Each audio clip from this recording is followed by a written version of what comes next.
Hey, it's Thomas Mulready from CoolCleveland.com, and we're here today at the Rock and Roll Hall of Fame and Museum, and we're here with Adam Gopnik. Welcome to Cleveland, Adam. Thank you very much, Thomas. Adam, you are a staff writer for the New Yorker for going on 25 years Almost now. 25 years right? now, yeah. And you're an author also. I am indeed. From Paris to the Moon and Through the Children's Gate. That's right.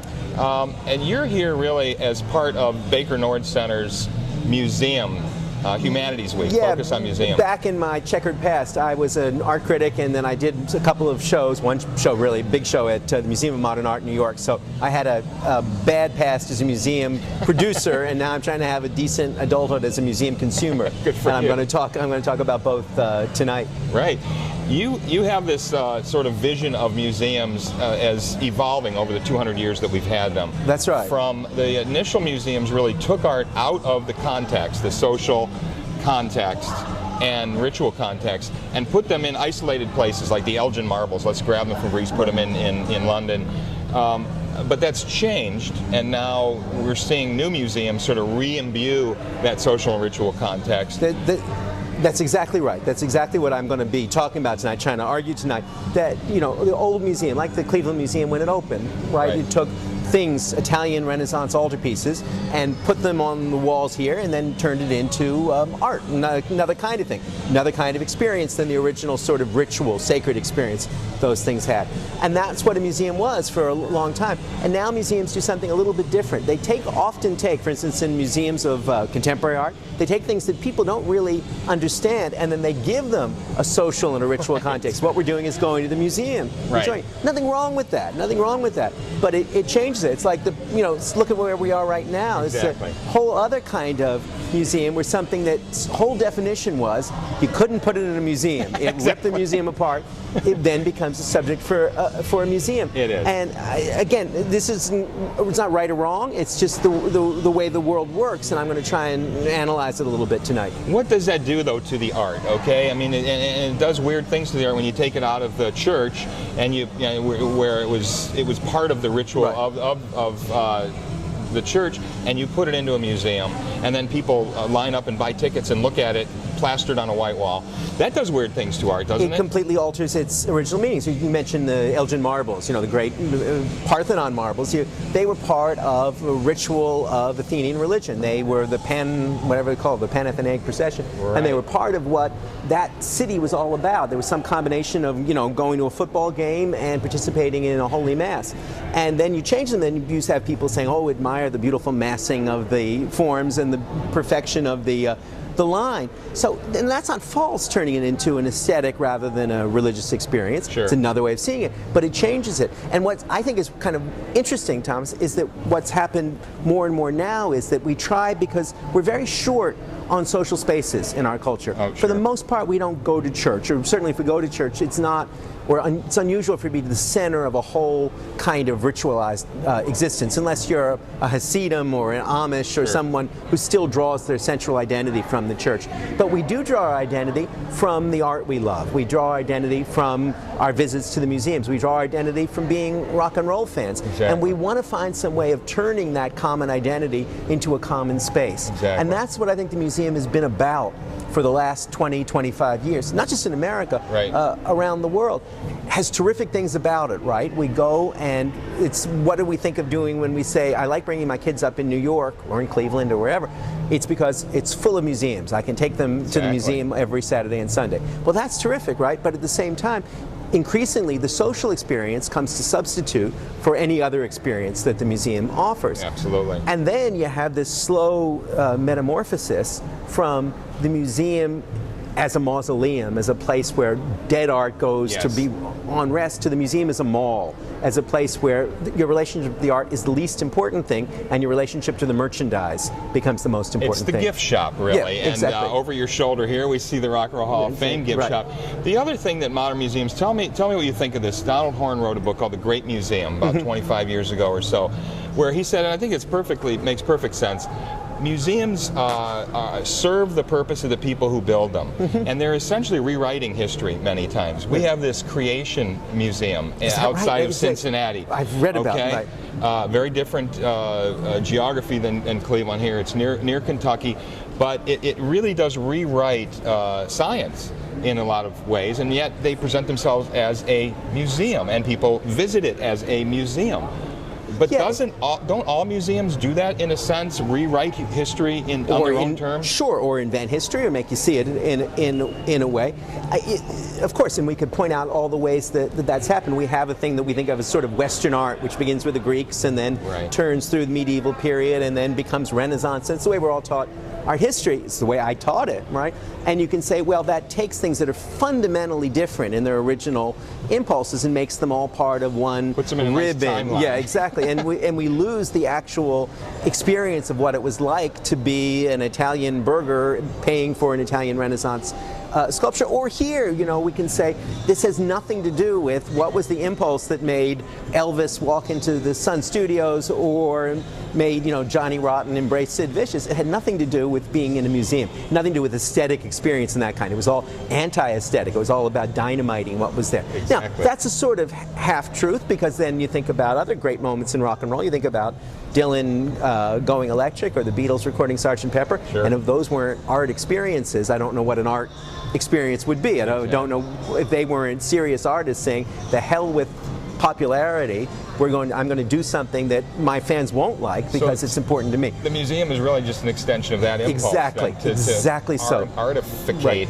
exactly the art. And that's a terrific impulse, and it's organic to the way real artists work. Right. But it's it's a constant. What I'm going to say at the end of this evening is that what we need is not the museum as mall or the museum as mausoleum, but the mindful museum, mindful in the sort of Buddhist sense, museum that's aware of itself all the time and tries to take all the things that we're talking about and make them evident, not disguise them or conceal them or pretend they're not going on, but really make them part of your experience. Take all this into account. Yeah, exactly. And all the possible ways the museum gets used and abused.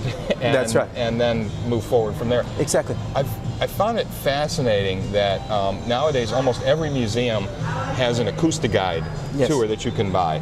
This museum doesn't, by the way. The Rock and Roll Hall of Fame is one. You hear the music playing all the time. That is one of the nicest ironies I've ever heard. The one museum without an acoustic guide is the Rock and Roll Hall of Fame. Right. That is really beautiful. I did not know that. But what does that do also to our experience? These museums these days are so interactive. We've got Dennis Barry here, the first director of the Rock Hall, who was also at the Contemporary Art Center in Cincinnati during the Mapplethorpe exhibit.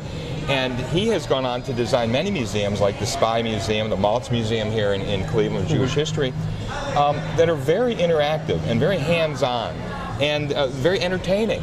And is this something that a museum I will is tell you required truly, to do? Thomas, I am against acoustic guides. In my ideal museum, they would be banned. But in my ideal museum, wall labels would be, by force of arms, prohibited to a bare minimum. Really? Not because, because those are experiences we can get elsewhere, right? We walk through our lives. At least I walk through mine with my iPod on and my earbuds in my ear. I'm online like everybody else a good part of the day. What a museum, any kind of museum, offers you is an alternative to that experience. It offers you a different kind of an experience of the immediate confrontation between something very old and usually handmade and your own moment in time, your own sensibility, your own emotions now. And if we lose that as the essential experience of the museum, then it just becomes one more stop on the endless ribbon of entertainment that we're addicted to in this country, especially. Yes. And then there's no point to it. If we try and make museums more and more like all the rest of our experience, then we don't need museums. Museums occupy a different space, it seems to me, occupy a different moment in the making of our minds, and it's an important one. It's not better than necessarily all the other plugged-in moments we have, but unplugging in a culture as plugged in as ours is a very important piece of our life, and a museum is a place, I think, where you need primarily to unplug. Then let me ask this, because the internet now is so ubiquitous, and you can scan and digitize almost any work of art and put it online, and it's searchable, and you could say this is very accessible, which is, if you ask any museum director, they want to say that their museum is all about accessibility. Right. It's very educational as well, because you can link to all the information about these artworks as well. What is the internet doing now to your vision of where a museum has been and is going? Well, look, I'm an internet addict like everyone else, and when I have a lecture to give, I had the lecture to give on Winslow Homer, that great rock-ribbed example of American rectitude, Sure. a few months ago. And what did I do? I went on the internet and I got all my images downloaded from there, and I put them on my PowerPoint, and I went in. It saved me 3 days of work. Yeah. In a slide room, in a slide lab. I don't want to be a hypocrite about it. But at the same time, I also recognize that accessibility is a wonderful thing. Museum directors have to say that because they're trying to raise funds from a public that's suspicious of museums very often. But, there's accessibility in the sense of it's open to anyone, and there's accessibility in the sense of it's easy to get. And things that are a little more difficult to get are very valuable. I have a friend who once said the thing we should do with school children really is take them to a museum, great museum of like the Metropolitan or the Chicago Art Institute, and sit them down and say, now, you will never be able to do anything as good as this. Because that's an important thing for kids to learn as well, that there are traditions, that there are masterpieces, that art is hard. We're always trying to make art easy and it's for our something to kids. Aspire to. That's right. And that's fine. Everybody has a creativity. But the notion, too, that things are difficult, that they demand attention, they demand long looking, that's a positive thing as well. You know what I always do with my kids in every museum we go into, an art museum at least, is I say to them, now look around this room, and I want you to tell me, if we were building the world's greatest museum, what's the one thing in this room that you would steal, that you would bring out? Good point. Because that way you're not saying to them, oh, you just have to sort of walk around here without judgment. And accept everything. Right. But you have to, your mind should be at work when you're here. Right. And I've even sometimes when we go gallery hopping in New York, I say, here, imagine you've got a budget. I'll make up a budget for you. Exactly. You spend your budget this afternoon. What do you want? Because it's important to teach kids discrimination and that some things are better than other things. But and then back up your choices. Yeah, and back up your choices. And that's where, a museum is a place for talk and argument. It's not a place just for hushed appreciation. Right. But that's a different kind of talk than having your earbuds in and listening while someone, and I've done a couple of them, tells you what you should be thinking as you look at the work of art. That's consumption, really. Yeah, that's consumption. Let me play a little game with you real quick. Sure. Because this is the internet. We don't want it to go on too long. But let me just throw a couple museums at you. Sure. From around the world, and let me hear your brief sort of response to them. Sure. Isabella Stewart Gardner Museum in Boston. Wonderful mausoleum museum, wonderful place where you see that an American sensibility at large in Italy, and all about Berenson and Duveen and that whole story about corruption and the importation of Italian art into an American circumstance. But isn't it also a great museum that puts the art back into a context? Wonderful. That and the Frick in New York, the Gardner and the Frick in New York. Right. Boy, those are the two places I like best to go when I want to look at old masters and really see them. Absolutely. Let's do another one. How about the Picasso Museum in Antibes, the south of France, where he stayed during the war and couldn't afford canvas, literally, and was painting on the walls and ceramics and all those things. I like that. I'm not a big fan of the later Picasso. Picasso after about 1925 doesn't do a lot for me, so that museum doesn't do a lot for me. With that kind of museum is also a museum as a cult of personality, right? It's important because Picasso did it. What about the Antiques Roadshow? Oh, I love the it. most popular show on PBS. Is it really? It really is. Oh, I love that show. What does that say about, well, obviously the commodification of art, which started in the 80s and is just totally out of control now with prices. But everyone's on their mind, they got a price in the back. That's the whole hidden secret of that show, right? Yes, exactly. You're waiting for it's the slow build from the things. I think this is worth about $5 or $10 in an auction. Someone saying, I think this is $500,000. This commode, a cabinet, or something. It's sort of ugly. It's watching the people's faces is pleasurable, and it's also sort of nice the way the experts are able to give the benediction of their expertise and therefore of money to people. But I will confess, I wouldn't miss it when it's on. It's fun, isn't it? I mean, it ties you to the art. It really does.